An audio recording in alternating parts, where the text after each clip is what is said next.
Okay.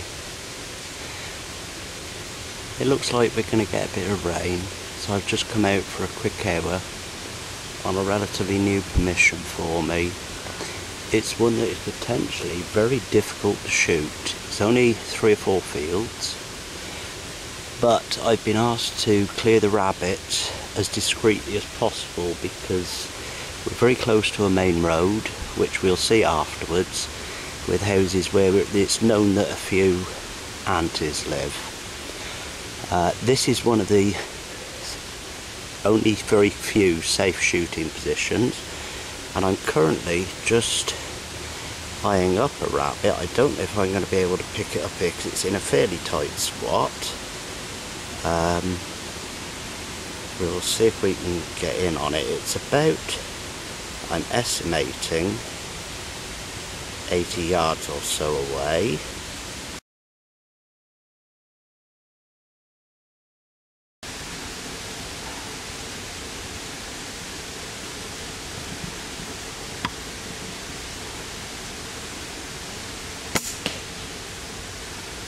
There we go.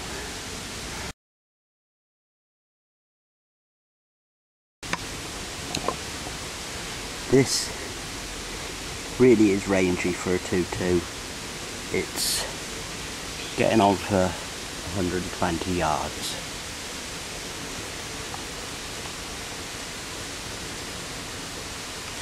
I'm on maximum zoom with the camcorder.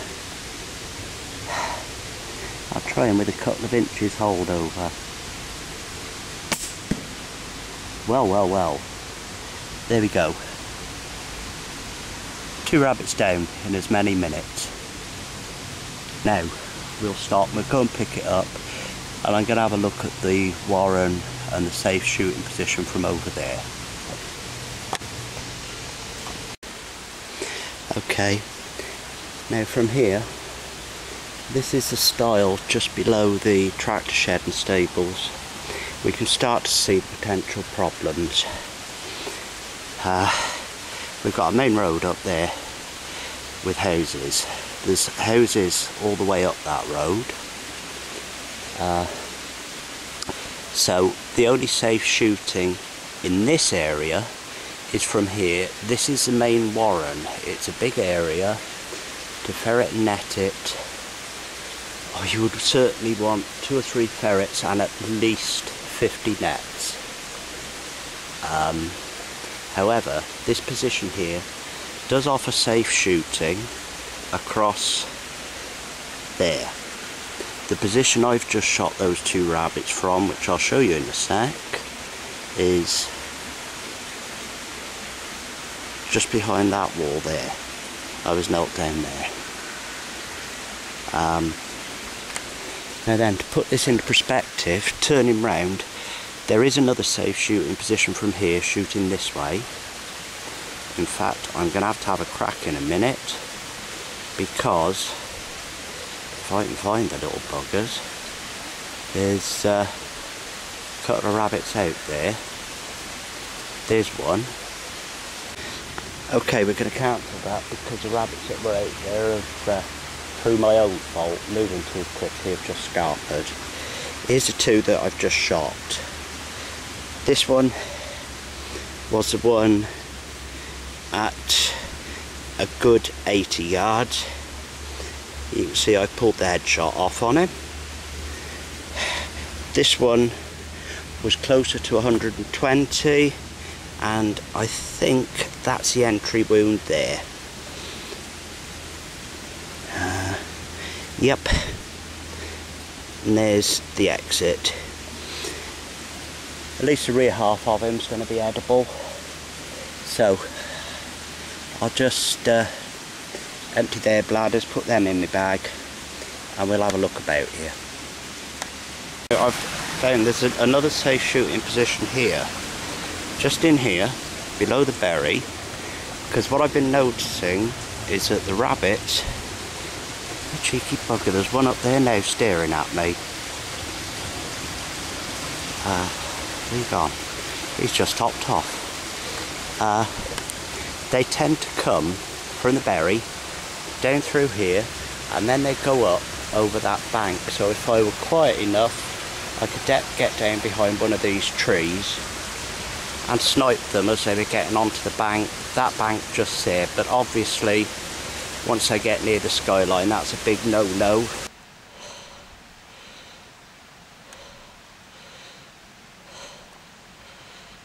Alright, there we've got a couple.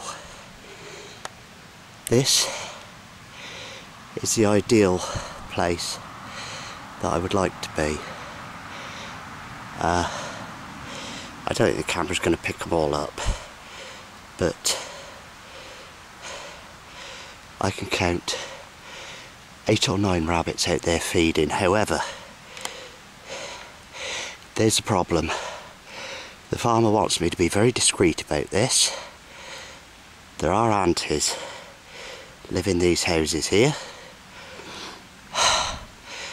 There are horses there, and of course, whilst there's a bit of a slope on that bank there which would offer a degree of backstop, there's houses in the distance.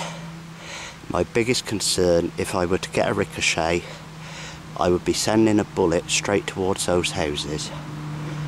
For obvious reasons, I'm not prepared to even consider that. I'm just in the bottom now of the more northerly field, alongside the river, which is the boundary. I've already put up a load of rabbits just across there, but like I say, I don't have permission on there, so we don't take unnecessary chances. I've got a suspicion there's quite a few rabbits appear to come up from this thicket here. I reckon there's a big berry in the bank, but at this time of year you got no chance really at all of seeing it. You'd have to wait until winter when everything died down, and even then if you wanted to ferret it, you'd really have to hope that your ferrets didn't lay up, otherwise you're in for one heck of a dig. Still, not to worry. It's a shame, because if they were coming down into here, this is a very safe little shooting area. Not to worry, we'll go back to the stile and have a look, see what's what, have a sit down.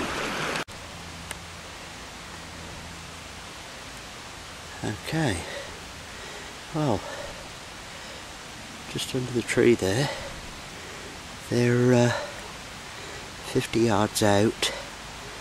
There's a wretched sheep coming in amongst them. That's a pain in the neck. There's four of them. I need to try and get in a better position to get a look at them and see if it's safe, because that really is a bit iffy, which I'll show you. A ricochet is going to put me in deep trouble, and I really don't want to take that chance. Now then, here we go. I'm going to try and zoom in. There's 3 rabbits there. 1, 2, 3. See them run. Now then, they seem to be running towards that bit of a gully. I've just spotted one that is shootable just down there. 80 odd yards.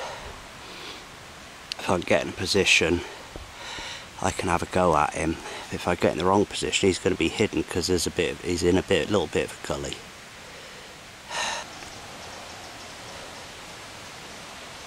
No, he's gone up a little. There he is. It's a perfectly safe shot, but it's very rangy.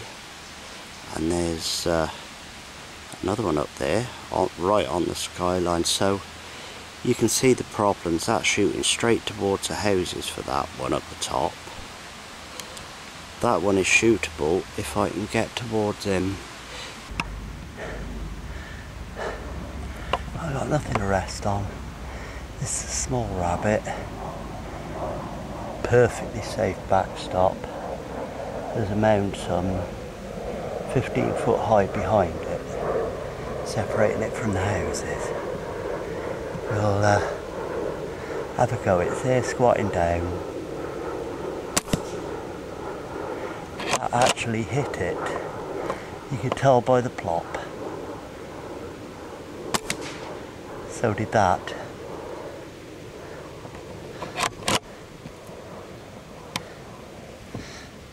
So we'll go and pick that one up now. Okay, I've just picked that one up. I think the first shot actually missed it. Although the plop from it sounded like it hit it, the second one was bang on target. That's what we call a headshot.